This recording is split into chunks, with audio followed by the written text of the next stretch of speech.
Assalamualaikum warahmatullahi wabarakatuh. Jumpa lagi di Radio Jurik. Alangkah lebih baiknya buat yang baru menemukan Radio Jurik, bantu di subscribe dan dipijit tombol loncengnya. Terima kasih, agar bisa mengikuti cerita-cerita Radio Jurik yang lebih seru dan lebih seram lagi. Kali ini Radio Jurik memiliki sebuah cerita yang berjudul PKL di Kantor Bangkai. Kita langsung aja ke ceritanya. Selamat mendengarkan.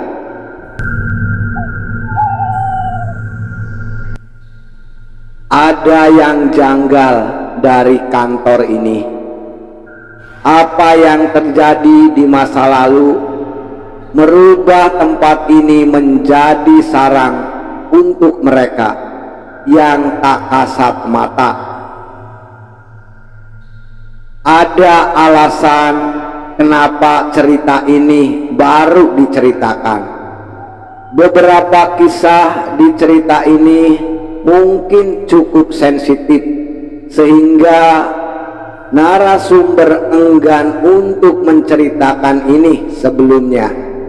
Namun setelah berlalu hampir 10 tahun setelah kejadian, beliau merasa ada baiknya cerita ini diceritakan.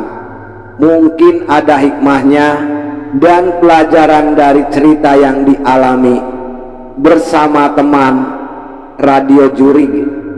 Di cerita ini kami tidak akan menyebutkan namanya, kami akan menyebutkan inisialnya.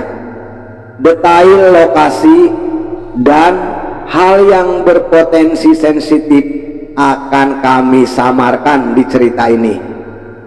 Yang bercerita di Radio Jurik kali ini anggap saja inisial Epan.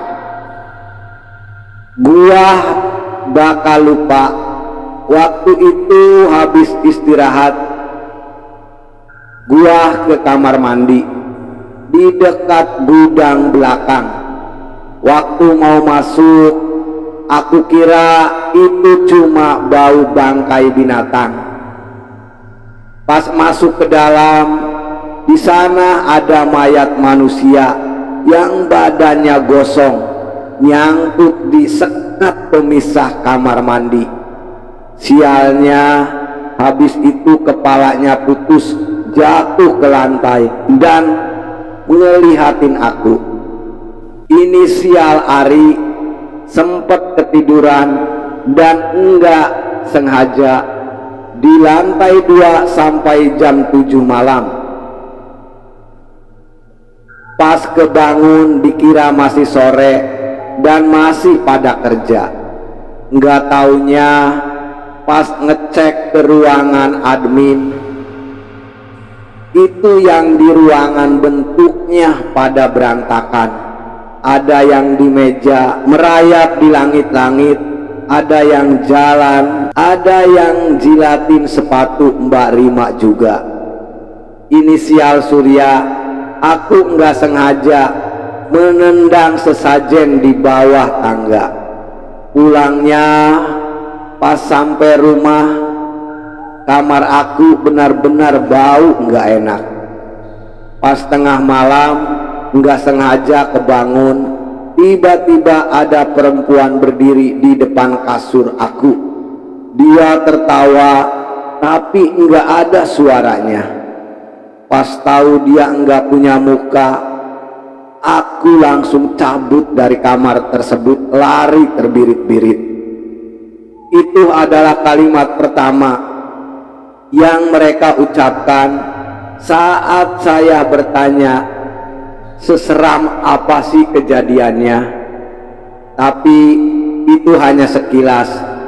Masih ada hal yang bikin saya nggak habis pikir saat mendengar cerita dari mereka. Dua teman Radio Jurik sambil mendengarkannya, siapin kopinya ya. Kita langsung cerita nih pelan-pelan. Praktek kerja lapangan itu adalah salah satu syarat penting yang harus diselesaikan inisial Ari, Surya, dan Epan sebagai syarat untuk memulai skripsinya. Ini distributor kantor kakak aku. Minggu depan kita udah bisa PKL di sana. Surya menunjukkan sebuah kartu nama yang sudah disetujui, yang sudah ditandatangani oleh guru. Epan dan Ari yang mendengar kabar itu ketika tersenyum. Serius? Daerah mana, Sur? Kita PKL-nya, tanya Epan. Jakarta Pusat. Nggak jauh sih, tapi masuknya jam 9, jadi seharusnya aman, jelas Surya. Ari mengambil kartu nama yang sudah ditunjukkan oleh Surya. Ada sebuah alamat yang menunjukkan lokasi kantor di Jakarta Pusat, distributor salah satu merek spare part komputer. Kalau perusahaan itu pasti ada proyek yang ribet, tanya Ari sembari meletakkan kembali kartu nama itu. Udah tenang aja, selama di lingkup ruangan tersebut masih amanlah, balas Surya. Keraguan Ari bukan tanpa alasan. Pasalnya hingga saat ini mereka masih mahasiswa dengan pas-pasan untuk menghadapi kebutuhan perusahaan secara langsung. Mereka jelas perlu berusaha keras. Persyaratan akademis dan keperluan mereka dapat dibereskan dengan mudah, hingga akhirnya mereka pun memasuki hari pertama PKL. Mereka pagi itu tiba di sebuah toko yang cukup besar. Sepertinya ada lebih dari 2 ruko yang dijadikan satu sebagai kantor. Lokasinya ada di hook atau di bagian sudut. Keren juga kantornya. Epan kagum dengan bangunan kantor yang terlihat baru dibanding kantor di sekitarnya.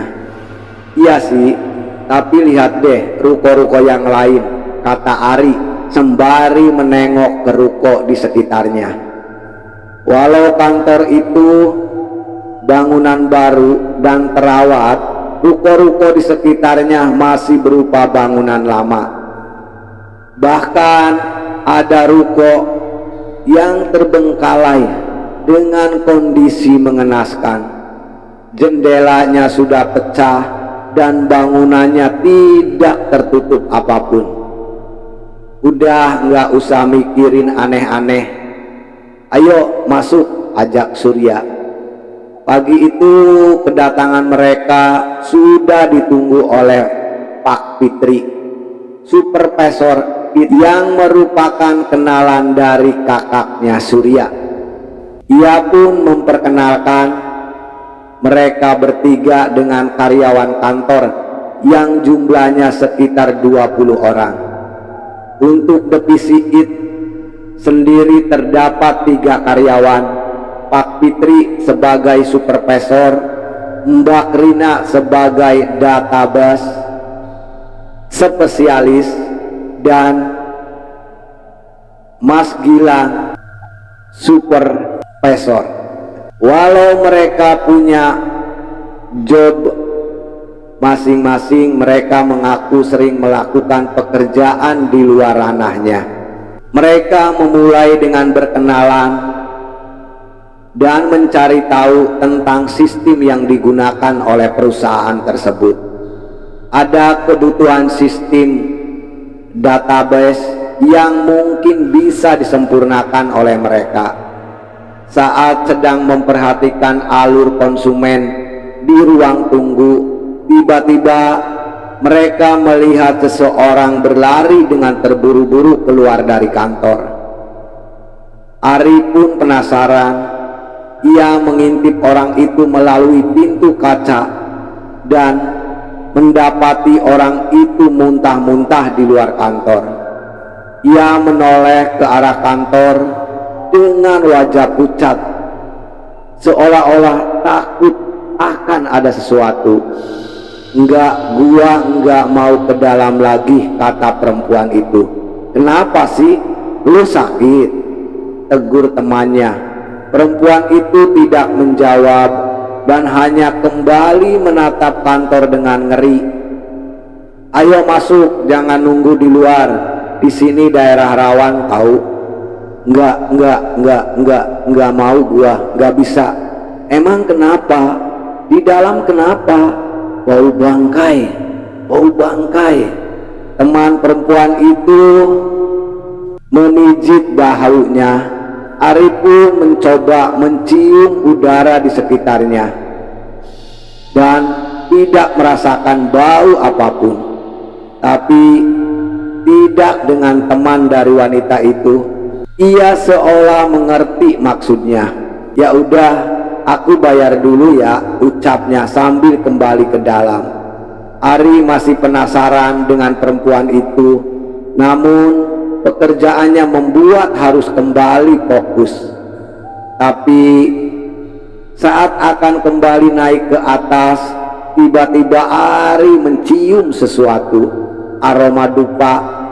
Ada sepiring sesaji dengan dupa yang dibakar di bawah tangga. Nggak usah heran, itu maunya si bos. Ntar ada orang yang ganti tiap hari kok. Tiba-tiba Mbak Rina menyusul Ari dari belakang dan melewatinya. Hari pertama PKL, mereka tidak ditemukan banyak halangan. Tepat saat jam 5 pun mereka bersiap-siap untuk pulang bersama dengan karyawan lainnya. Hebatnya kantor ini, setelah jam 5 mereka segera bersiap dan tak ada yang lembur di kantor tersebut. Nggak ada yang lembur, Mas Gilang? Tanya Evan. Jangan, ayo pulang, jangan sampai lembur pokoknya. Sebelum maghrib kantor harus sudah kosong, jawab Mas Gilang sembari mengangkat tasnya dari meja. Mereka bertiga pun senang, namun sebagai anak magang mereka merasa harus tahu. Mereka menunggu Pak Fitri pulang baru berani keluar dari kantor. Ada mie ayam di dekat parkiran, makan dulu yuk, ajak Evan kepada temannya. Boleh, biar malam nggak usah keluar kos lagi, balas Ari. Mereka pun menyempatkan untuk makan dulu sebelum pulang. Motor mereka dibiarkan terparkir di kantor, diambil kembali setelah selesai makan mie. Disinilah mereka bertiga mulai merasa ada yang janggal. Saat hendak mengambil motor mereka di depan kantor, mereka mendapati seluruh lampu di dalam kantor sudah mati. Disitulah mereka sadar bahwa tidak ada security yang menjaga kantor saat malam. Satu-satunya security adalah security ruko yang menjaga di pos depan. Ari bersiap memundurkan motornya, tapi tiba-tiba ada setetes cairan yang membasahi pipinya dari atas. Awalnya ia tidak curiga dengan apapun, sampai saat ia melihat ke arah balkon lantai 2 kantor. Ada seorang yang berkulit hitam, sangat legam, dengan rambut jarang. Ia duduk di balkon ruko sembari memainkan kakinya. Terlihat mukanya dipenuhi borok yang sangat menjijikan. Ia terus tertawa ke arah Ari dan siap meludahi ke arah Ari. Itu apa? Ari gemetar melihat sosok itu. Ia pun berniat untuk memanggil temannya, namun entah mengapa ia sulit menggerakkan tubuhnya. "Kenapa, Ri?" Tiba-tiba Surya mengagetkan Ari dengan menepuk bahunya. Sontak Ari menarik napas dan tersadar dari kondisinya. Itu Sur." Ari segera menunjuk ke arah makhluk itu berada, namun tak ada apapun di sana. "Apaan?" Ari pun bingung. Ia tidak tahu bagaimana harus bercerita ke Surya. Enggak.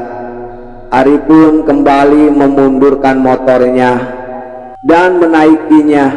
Mulai ia berpikir bahwa itu adalah halusinasi, namun saat menyadari pipinya masih basah, ia mulai segera mengegas motornya dan menjauh dari bangunan kantor tersebut. Sampai di sini dulu ya teman Radio Jurik. Ikutin terus cerita Radio Jurik yang memiliki judul PKL di Kantor Bangkai bagian kedua. Buat teman Radio Jurik yang mau meninggalkan cerita Radio Jurik, alangkah lebih baiknya bantu di subscribe dan dipijit tombol loncengnya agar bisa mengikuti cerita Radio Jurik yang lebih seru dan lebih seram lagi. Cerita ini lanjut ke bagian kedua yang memiliki judul PKL di Kantor Bangkai. Terima kasih buat teman Radio Jurik semuanya. Selamat beraktivitas dan tetap semangat.